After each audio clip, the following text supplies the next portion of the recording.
Welcome back everyone, Energy Fabricator here. I've just returned from the scrapyard with a bunch of stuff because I can't help myself. So the first thing that I found was this circuit board here. The main reason I took it was to salvage parts that I was interested in. These toggle switches here, underneath these plastic extensions are some pretty good quality toggle switches, and there's also a whole row of 5 kiloohm potentiometers here. And we've also got some ICs which are all socketed, and I wanted to desolder all of these sockets because they're all gold plated contacts. We've got some 8 and 16 pin sockets there, and there's also a fuse holder, and we've got another toggle switch here and a push button reset switch here, and a 240 volt to 9 volt transformer at about 1 amp. So it's a very low power transformer, but when you need 9 volts, you need 9 volts. We've also got a little Sprague capacitor there, which is rated to 1000 microfarads at 16 volts DC. So here's a close-up of these socket mounted components. I have no idea what they are, so if you've got any idea, please write it in the comments below. I also found 3 pieces of aluminium here, these little hockey puck sized pieces. They're about 80 millimeters in diameter and just over an inch thick. They've got a nice little lip on the end here, but nothing 5 minutes in a lathe won't fix. So that'll be a nice little addition to my aluminium stock. Now this circuit board actually came out of a bug zapper, but when I picked it up it was fully populated with a voltage multiplier on board. I've salvaged all of the capacitors and thrown out the rest of the components, which just consisted of diodes and resistors. But because of the backside here and the layout, I think I might actually keep this circuit board. It's not something I usually do, but it's good to have 1 or 2 on hand for a small little project that you might want to put together on a PCB and not have to worry about preparing boards and spending hours drawing things up and etching and stuff like that. So that's a nice little circuit board to throw in the box, and you never know, might come in useful. I also managed to find a distribution box and had all of these brass earth terminals here screwed into it, and they're all joined together with this copper rod. So it's a pretty heavy duty bus bar there, so that'll go in the box with the rest of them. Now there's hard rubbish collection going on in our area, so a lot of people have been salvaging copper and taking stuff down to the scrapyard, which is great because it's just a really good source of microwave ovens for me. And the only thing that I take from them these days is mainly these high voltage diodes. You can never get too many of these. I've got more than enough transformers and capacitors and stuff like that, but I can never have enough high voltage diodes, so I always get them as often as I can. These are some of the older sorts that you get in the older microwaves, but there's about a good 10 or 15 different types, but there are some more common ones as well. Now I've kept these windings out of a few microwaves, out of the inverter microwave ovens, mainly because of the wire. It's more of a litzy sort of a wire, 3 or 4 strands on the secondary windings here, and the primary windings are fairly thick stranded copper windings, so they'll be useful for some sort of experiment later on.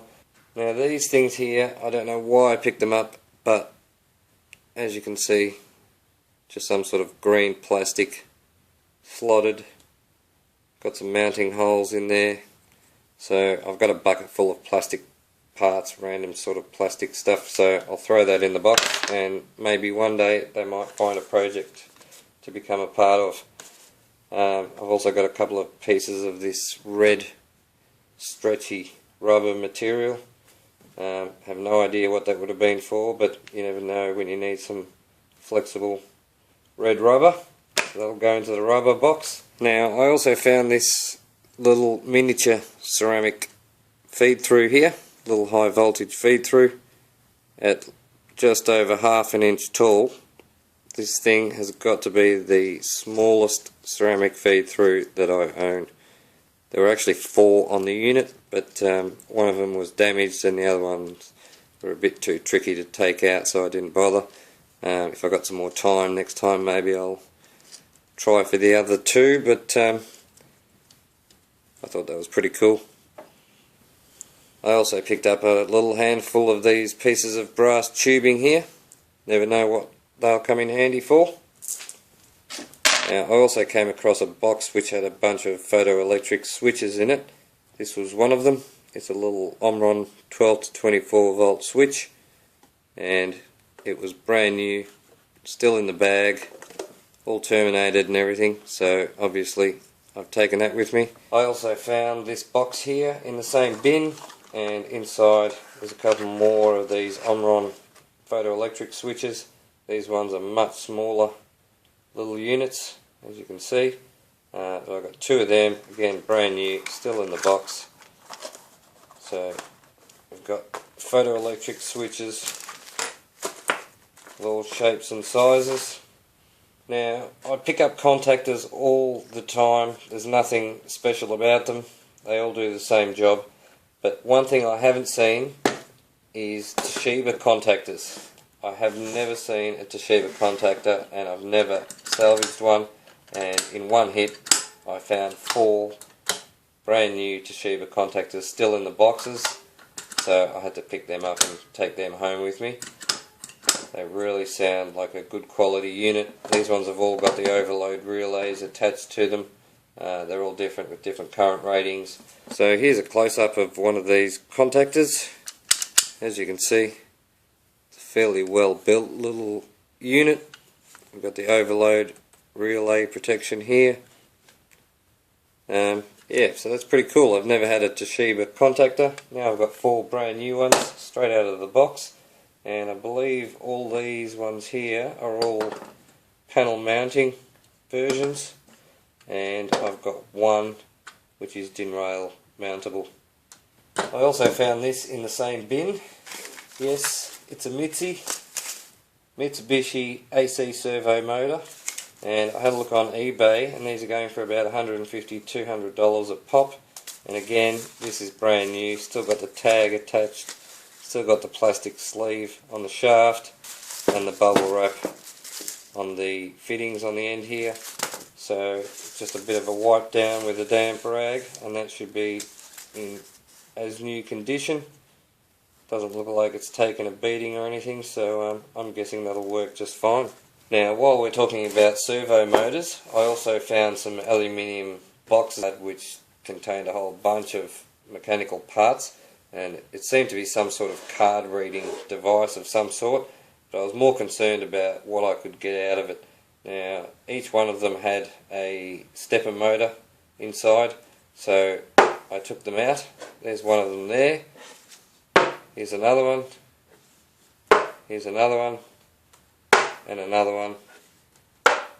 And the last one. So we've got 5 stepper motors. 4 of them are exactly the same. This one here seems to be slightly larger. If that doesn't say 3D printer or CNC, I don't know what does.